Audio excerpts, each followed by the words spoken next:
Bonjour à tous, petite vidéo pour vous faire un point lecture, j'espère qu'il sera pas trop long parce que le dernier livre que je vais vous présenter est un coup de cœur et j'ai déjà galéré à l'écrit pour faire la chronique écrite, mais alors la chronique orale je pense ça va être compliqué aussi. Mais c'est un coup de cœur, mais je vais essayer de me faire comprendre. On va commencer déjà avec un simple, le Noël aux ors de Tom Fletcher chez l'édition Michel Lafon. On suit William dont le papa est complètement dingue de Noël, il vit Noël, il mange Noël, il dort Noël. Le gamin est pareil, ils sont tous les deux très joyeux. Il croit au Père Noël et il croit surtout en la légende qui est dedans du Père Noël, c'est la version du livre qui n'est pas la même que la nôtre. Elle est magique, franchement, on rêve les yeux ouverts, on retombe en enfance, on oublie qu'on est un adulte et ça fait du bien. Jusqu'au moment où William, enfin une nouvelle gamine va entrer à l'école de William et va prendre William, va s'acharner sur William, va le harceler. Voilà, c'est du harcèlement scolaire à l'état pur et plutôt voilà, ça va assez loin. Et je vous avoue que ça m'a un petit peu heurtée de ce point de vue-là, d'autant plus que en ayant été victime, pas à ce point-là heureusement, mais j'en ai été victime. Du coup, ouais, ça. Je me dis que j'ai l'échappée belle quand même. On parle aussi d'autres sujets un peu difficiles. Mais je vous rassure, ça n'empêche pas la magie d'opérer. Ça n'empêche pas que, au contraire, ça apporte des belles réflexions. Après, mon point de vue d'adulte fait qu'il y a un truc que j'ai trouvé un petit peu facile, mais comme c'est destiné aux enfants, c'est une façon de dire aux enfants, même si vous n'êtes pas très sympa, c'est à vous de changer, c'est à vous de le décider. Vous pouvez, mais c'est à vous de faire en sorte d'accepter la main qu'on vous tend. C'est plus ou moins ça. Je trouve que les morales sont bien faites, c'est pas les morales comme on trouve dans beaucoup de livres jeunesse où c'est un peu facile. Là non, il montre vraiment que voilà, chacun a ses responsabilités quand bien même vous êtes un enfant. Même le harcèlement est très très bien traité et très bien fait. Enfin bref, j'ai adoré ce livre et l'objet livre, alors je vous en parle même pas, c'est juste du... Je vais essayer de trouver celle que j'aime bien. Ouais, celle que j'aime bien, j'en aime beaucoup. Mais une qui spoile pas, déjà, on va commencer par là. Ouais, si, elle est, celle-là est trop mignonne. Celle-là, c'est pas un spoiler, c'est trop mignon. Je parle même pas de ceux sur le Père Noël ou Pôle Nord, etc. Ça fait juste rêver les ouverts encore plus. Quoi. Et je remercie les blogueuses et booktubeuses qui en ont parlé parce que je l'aurais jamais acheté sans ça. Et je sais que certaines l'ont reçu en service presse, on dit si on l'avait pas reçu en service presse, on l'aurait pas lu, ça aurait été bien dommage. Je confirme. Ensuite, Les crimes de Grindelwald, J.K. Rowling, le texte du film chez Gallimard. Et ça va peut-être en choquer certains, mais j'étais déçue. Ouais, ça arrive, c'est des choses qui arrivent. Je voulais le lire comme le précédent, après avoir vu le film, ce que j'ai fait. J'ai un peu tardé à le lire, mais je l'ai lu. Et en fait, autant le précédent scénario m'avait plus ou moins éclairci des choses, enfin pas éclairci, mais m'avait permis de voir les choses de manière différente par rapport au film, autant là, ça m'a complètement embrouillé par rapport au film. Parce qu'il y a des scènes qui... Comme c'est écrit là, ça ne pas, je l'ai pas perçu comme ça dans le film. Du coup, ça m'a complètement embrouillée. Je me dis, mais qui a fait quoi du coup? Parce que je suis plus sûre d'un coup. J'ai eu l'impression, contrairement au film où on a cette impression quand même de cohérence, etc., qu'en lisant le scénario, j'ai trouvé tellement d'incohérences où je me suis pas dit que c'était des incohérences, je me dis, je perçois comme des incohérences, mais parce qu'il y a sûrement des blancs entre deux scènes, il y a des blancs énormes, et je me dis que ces blancs-là, en fait, font que il y a quelque chose que je comprends pas. Et dans le livre, il est précisé que J.K. Rowling avait fait à la base des romans sur les animaux fantastiques par rapport à la saga film qui est actuellement. Et je me dis que si on avait le roman, et on est beaucoup à le dire, je suis sur un défi lecture et certains l'ont dit, si on avait eu la version roman, je pense qu'on aurait préféré cette version-là. Parce que J.K. Rowling, comme on a tous dit, elle a un tel talent qu'un scénario, c'est tout. Mais vous êtes sérieux? On a envie d'avoir le roman. Voilà. Hein. Maintenant, honnêtement, le scénario n'apporte rien par rapport au film. Après, ça n'empêche que voilà, l'objet livre est de toute beauté, ça se reconnaît. Je ne comprends toujours pas l'intérêt d'avoir du cliffhanger, de la révélation finale.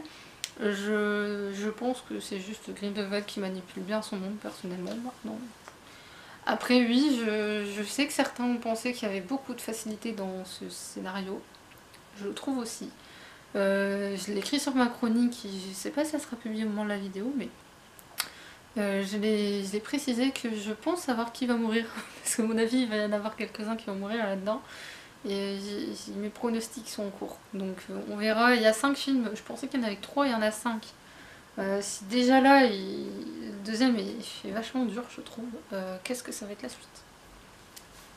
Ensuite, le dernier roman de Anthony Altman et Catherine Lang, auto-édité aussi, et pareil, en service... Enfin, pareil. Ah, là, à partir de maintenant, c'est des services presse. Je les ai un peu enchaînés.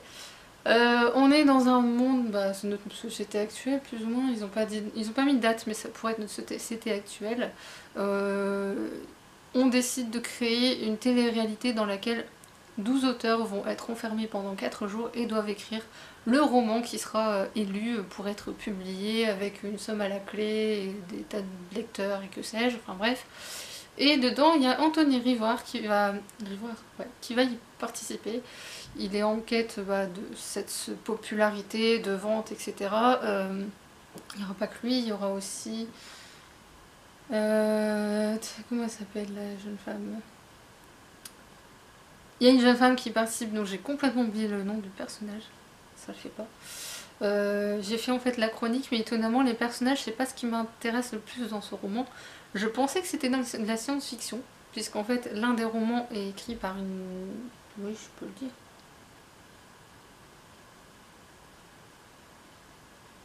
Bref, disons qu'il y a une intelligence artificielle qui écrit un roman dedans.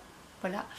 Et on remet en cause justement ça. Les auteurs ont utilisé ça parce que malheureusement, je ne le savais pas, j'ai appris ça grâce à ce livre, qu'au Japon, un roman écrit par une intelligence artificielle a reçu un prix littéraire. Ça n'a été révélé qu'après. Game of Thrones saison 8 a été écrit par une intelligence artificielle. Et ça fait froid dans le dos en fait. Moi personnellement ça me fait froid dans le dos parce que ça voudrait dire que on est tous plus ou moins programmés pour lire un type de roman ou quelques petites choses, etc. précisées. Je suis pas d'accord avec ça personnellement. Et ce roman n'est pas considéré comme une science-fiction, c'est une satire. Parce que justement, malheureusement, ça existe, sauf la télé-réalité, mais on n'en est plus bien loin. Parce que par le biais de cette satire, il critique le monde littéraire actuel dans le sens où ce n'est plus un objet culturel. Le livre n'est plus un objet culturel, c'est devenu un objet de vente où l'argent est plus important que le contenu du livre, que la qualité de l'écriture d'un auteur. On préfère mettre en avant, je sais pas moi, des gens connus qui écrivent peut-être bien ou pas, ça dépend des gens, que des auteurs peut-être pas connus mais qui ont du talent.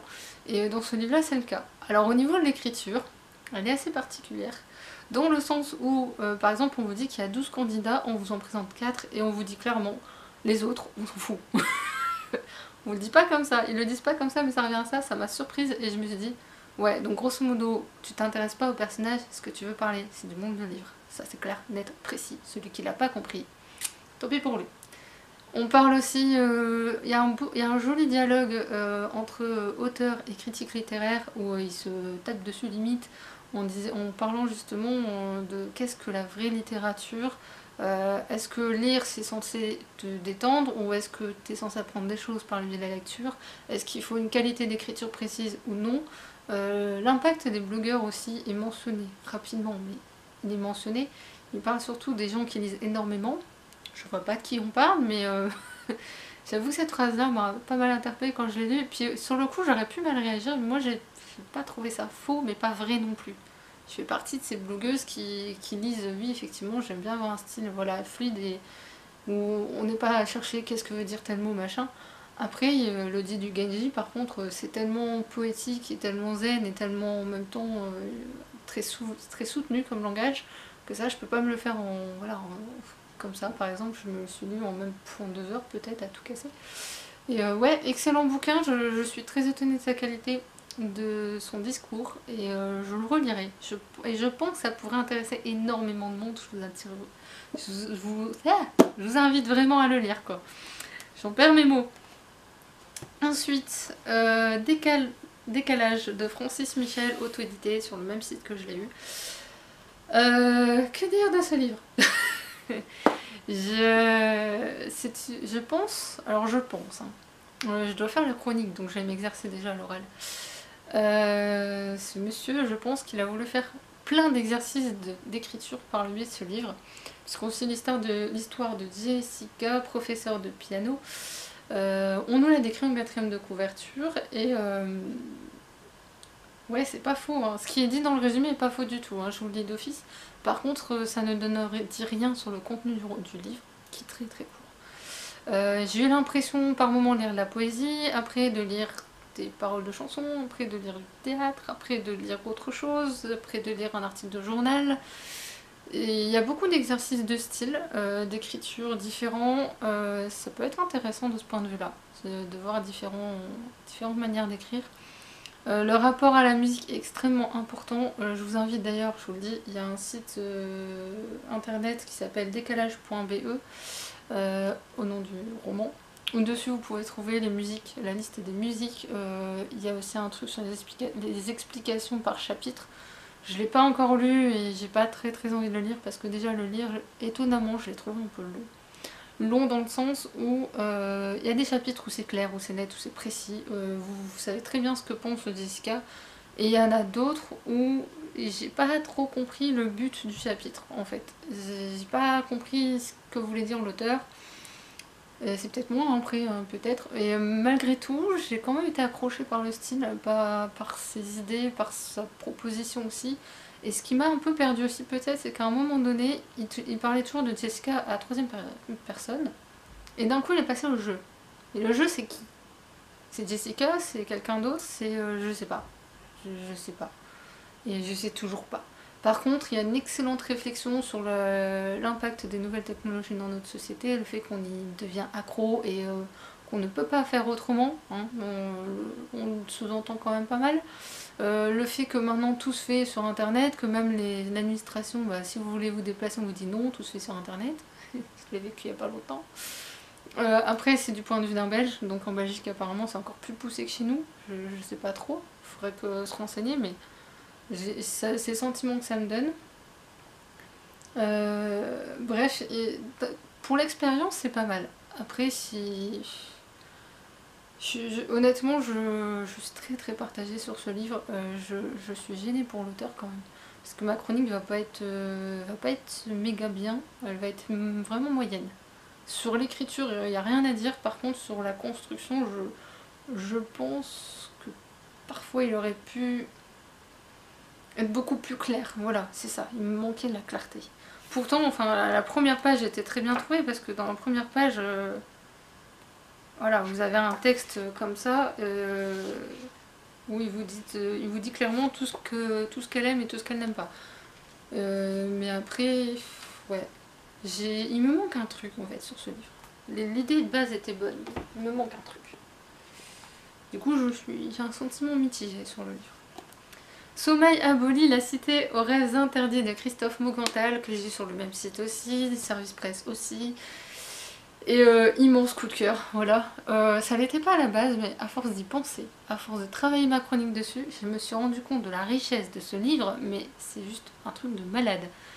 Si vous me suivez sur les réseaux sociaux, vous savez que j'ai passé minimum 1h30, je dis bien minimum parce que j'ai dit 1h30, mais quand j'ai envoyé le message à ma meilleure amie, en fait je me suis rendu compte que ça faisait presque 2 heures en fait que je travaillais dessus, en sachant que ça faisait presque 3 jours que j'y réfléchissais, que j'essayais de mettre de l'ordre dans mes idées et que je n'y arrivais tout simplement pas. Parce que ce livre, contrairement à mes habitudes où je dis l'écriture, la cohérence de l'histoire, des personnages et les thèmes, là tout est mélangé, imbriqué les uns dans les autres, ce qui fait qu'on ne peut pas les séparer sous peine de se répéter. Même là, vous faire un résumé de l'histoire, je ne sais pas comment je vais faire. On est dans une société, dans une cité qui s'appelle Makia, qui est fermée au monde, tout simplement parce qu'il y a une guerre civile et que le président qu'on appelle le démiurge dans le roman a décidé de supprimer le sommeil. On va faire simple, on va faire comme ça. Sauf que forcément ce temps-là il faut l'octroyer à autre chose et lui il a décidé de permettre aux gens de faire ce qu'ils ont envie de faire, un loisir, quelque chose. Ils utilisent une pilule en fait pour supprimer le sommeil qui devient obligatoire au fil du temps. Dans le même temps il y avait la vente de rêves qui était comme une drogue, en fait c'est un peu comme une drogue, à la base était autorisée et devenue interdite.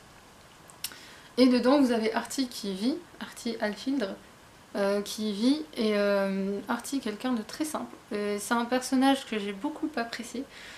pour sa simplicité, et aussi parce que quand bien même il aime sa cité, il sait qu'elle n'est pas parfaite, mais il l'accepte telle qu'elle est.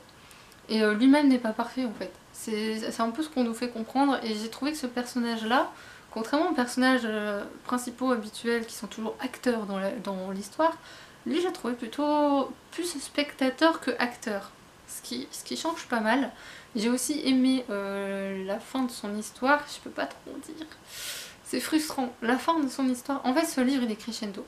Au début, vous rentrez dans l'histoire, il faut le temps d'y rentrer, il faut le temps de s'imprégner de l'histoire. Parce que l'auteur vous présente quelque chose de tellement atypique que vous pouvez pas rentrer comme ça dès la première phrase. Il faut se laisser emporter, laisser la curiosité se faire. Une fois que vous êtes dedans, vous lâchez plus le bouquin. Moi, je l'ai plus lâché. Et j'étais là à me dire, oh, qu'est-ce qui va se passer, machin. Enfin, il y a vraiment en plus... il y a ce côté dystopique dans le sens où il y a le démiurge avec cette société, et puis de l'autre côté vous avez des groupes qui veulent faire tomber la société, tomber le démiurge. Artie va se retrouver entre les deux, sans parler de la société extérieure qu'il connaît aussi. Et dans tout ça, en fait, vous vous retrouvez avec des situations qui vous prêtent à rire, à sourire par moments. Vous dites c'est pas possible, vous réagissez en fait comme le personnage principal. Et du coup, à la fin, quand vous finissez l'histoire, au dernier chapitre, on va dire, vous dites hein, quoi, ça va pas s'arrêter comme ça. Et après, vous avez l'épilogue. Et là, l'épilogue, je me dis heureusement que j'étais assise, je me serais écroulée par terre. Je vous jure, c'est la première fois qu'un livre, j'étais là, hein, mais il est sérieux. C'est du génie. Et en plus, à chaque début de chapitre, je suis sûre que la vidéo va être trop longue, je suis désolée, mais ce livre, je peux pas en parler juste 2 minutes. À chaque début de chapitre, il y a un passage écrit en italique. Ce passage, j'en ai parlé avec l'auteur parce que à la fin, quand vous avez l'épilogue, vous vous dites mais ça parlait de quoi? Au final, c'est début de chapitre. Ça parlait de quoi? Et du coup, je lui ai posé la question. Apparemment, j'ai compris. Là, avec l'auteur, voilà, on a parlé. J'ai compris ce qu'il a voulu faire. C'est du pur génie. Je ne sais pas comment il a travaillé son livre, mais c'est du pur génie.